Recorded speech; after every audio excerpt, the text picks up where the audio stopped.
आगे बढ़ते हैं। अब बात आती है पीएम और काउंसिल ऑफ मिनिस्टर की। तो PM and council of ministers के बारे में आर्टिकल 74 और 75 में बताया गया है। डिस्कस करते हैं हम। आर्टिकल 74 की बात करें तो इस आर्टिकल में ये बताया गया है कि इंडिया के प्रेसिडेंट को सलाह देने के लिए यूनियन में काउंसिल ऑफ मिनिस्टर होंगे और यूनियन के काउंसिल ऑफ मिनिस्टर का चेयरमैन जो होता है वो इंडिया का प्राइम मिनिस्टर होगा। ये बताया गया है आर्टिकल 74 में।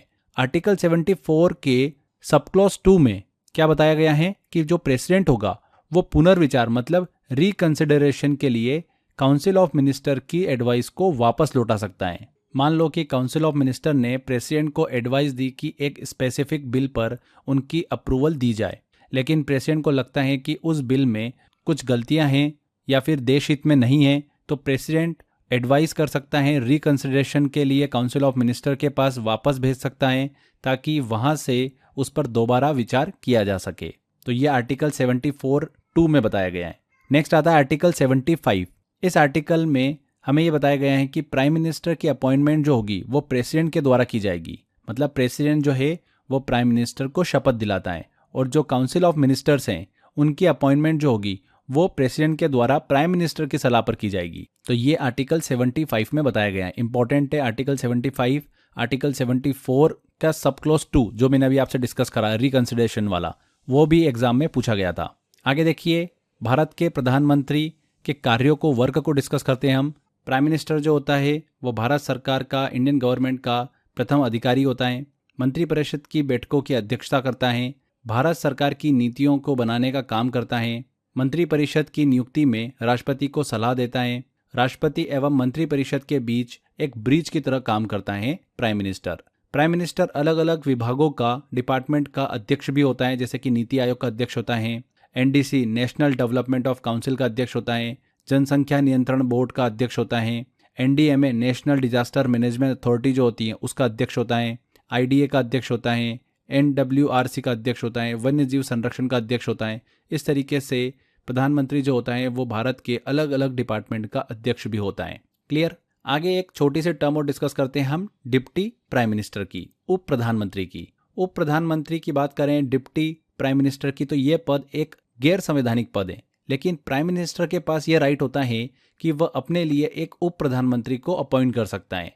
इंडिया के, ध्यान रखिएगा, सबसे पहले उप प्रधानमंत्री सरदार वल्लभ भाई पटेल थे। 1947 से 1950 तक रहे थे।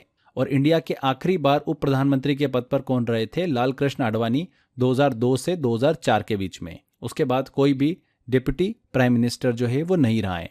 क्लियर। तो ये एक गैर संवैधानिक पद है उप प्रधानमंत्री वाला। तो यहाँ पर हमने प्रधानमंत्री और काउंसिल ऑफ मिनिस्टर्स के बारे में बात करी। आगे हम अब बात करते हैं अटॉर्नी जनरल ऑफ इंडिया की, भारत का महान्यायवादी, जो कि हमारे आर्टिकल 76 से रिलेट करता है।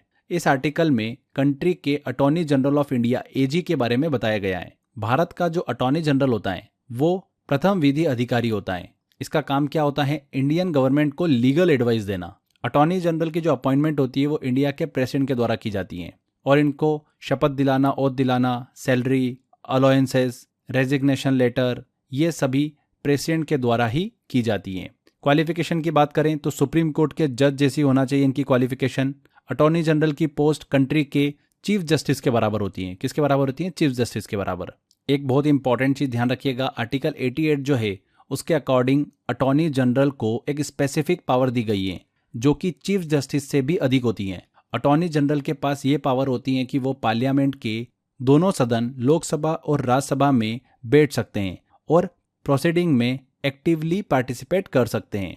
अगर उन्हें लगता है कि किसी लीगल मैटर पर उनकी एडवाइस की ज़रूरत है तो वो अपने सजेशन या फिर लीगल ओपिनियन डायरेक्टली दे सकते हैं। हालांकि उनके पास वोटिंग राइट जो है वो नहीं होता है अटॉर्नी जनरल के पास। इस कॉन्टेक्स्ट में अगर हम बात करें तो चीफ जस्टिस को ये पावर जो है वो नहीं दी गई है कि वो पार्लियामेंट के डिस्कशन में एक्टिवली पार्टिसिपेट करे, हालांकि जब तक उन्हें अगर स्पेशली इन्वाइट ना किया जाए।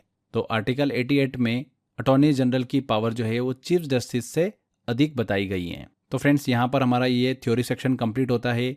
इस टॉपिक में हमने कार्यपालिका मतलब एग्जीक्यूटिव को अच्छे से डिस्कस किया। राष्ट्रपति, उपराष्ट्रपति, प्रधानमंत्री, मंत्रिपरिषद, महान्यायवादी, अटॉर्नी जनरल, इन सभी को हमने अच्छे से डिस्कस किया आर्टिकल 52 से लेकर 78 के बीच में। बहुत ही सिंपल तरीके से मैंने आपको समझाने की कोशिश करी है, बहुत ही सरल भाषा में।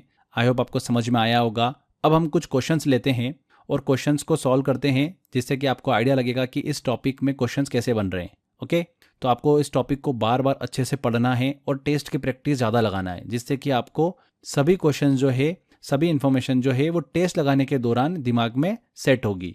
टेस्ट ज़्यादा लगाओगे तो सारी इन्फॉर्मेशन आपको सेट हो जाएगी दिमाग में। चलो कुछ क्वेश्चन लेते हैं, देखते हैं। पहला क्वेश्चन है, राष्ट्रपति पर महाभियोग मतलब इम्पीचमेंट लगाने की प्रक्रिया किस अनुच्छेद में दी गई है? तो राष्ट्रपति पर इम्पीचमेंट लगाने की प्रक्रिया किस अनुच्छेद में, आर्टिकल में दी गई है? आर्टिकल 61 में। भारत के राष्ट्रपति को वीटो पावर का प्रयोग करने का अधिकार किस अनुच्छेद में दिया गया है? तो 3 वीटो पावर हमने डिस्कस करी थी, 111, तो आर्टिकल 111। इसको आप ऐसे भी दिमाग में रख सकते हो कि वीटो पावर 3 वीटो पावर है, एब्सोल्यूट वीटो, सस्पेंसरी वीटो और पॉकेट वीटो।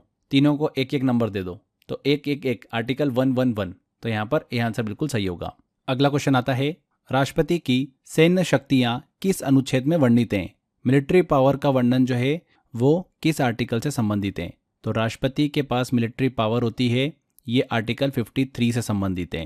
ये आंसर 53 में मिलिट्री पावर और एग्जीक्यूटिव पावर के बारे में बताया गया है। वहीं आर्टिकल 77 जो है वो मिलिट्री डिसीजंस और एग्जीक्यूटिव एक्शन से संबंधित है। तो दोनों को लेकर कंफ्यूज मत होइएगा। यहाँ पर मिलिट्री पावर पूछी है तो आर्टिकल 53 बिल्कुल सही आंसर होगा। ऐसे ही क्वेश्चन एग्जाम में बनते हैं और बच्चे गलत करके आ जाते हैं।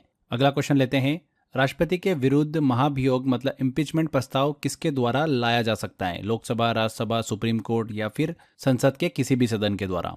तो राष्ट्रपति के विरुद्ध महाभियोग का प्रस्ताव जो है इम्पीचमेंट का, वो संसद के किसी भी सदन द्वारा लाया जा सकता है। इसका मतलब लोकसभा या फिर राज्यसभा, दोनों में से कोई भी सदन इस प्रस्ताव को पेश कर सकता है। इम्पीचमेंट प्रोसेस संविधान के आर्टिकल 61 के अंतर्गत दी गई है। एक सदन से प्रस्ताव पास होने के बाद में दूसरे सदन में भेजा जाता है और वहाँ भी उसे पास होना आवश्यक होता है। दोनों सदनों में इसे विशेष बहुमत से पास होना जरूरी होता है। तो यहाँ पर संसद के किसी भी सदन, डी आंसर बिल्कुल सही होगा। राष्ट्रपति के निर्वाचन मतलब इलेक्शन प्रोसेस में कौन मतदान नहीं कर सकता है? मेंबर ऑफ लोकसभा कर सकते हैं, मेंबर ऑफ राज्यसभा भी कर सकते हैं, member of state legislative assemblies के वो भी कर सकते हैं। नॉमिनेटेड मेंबर जो होते हैं राष्ट्रपति द्वारा मनोनीत सदस्य, वो वोट नहीं कर सकते हैं। तो सी आंसर। प्रधानमंत्री के सलाह पर इनमें से किसकी नियुक्ति होती है? तो प्रधानमंत्री की सलाह पर राष्ट्रपति नियुक्त करता है मंत्रिपरिषद को, काउंसिल ऑफ मिनिस्टर्स को। C answer. महान्यायवादी की नियुक्ति कौन करता है? अटॉर्नी जनरल की नियुक्ति कौन करता है? प्रेसिडेंट करता है, प्रेसिडेंट अपॉइंट करता है। B answer. तो ऐसे क्वेश्चंस बनते हैं एग्जाम में। इस टॉपिक से और भी क्वेश्चंस दिए मैंने आपको टेस्ट वाले सेक्शन में, अच्छे से टेस्ट लगाइए, उसका बार बार टेस्ट की प्रैक्टिस करिए। इस टॉपिक से एग्जाम में क्वेश्चन आएगा, आता ही है, कभी भी आपका क्वेश्चन गलत नहीं होगा। ओके, तो मेहनत करते रहिए फ्रेंड्स, 100% आपको सफलता मिलेगी। Thank you.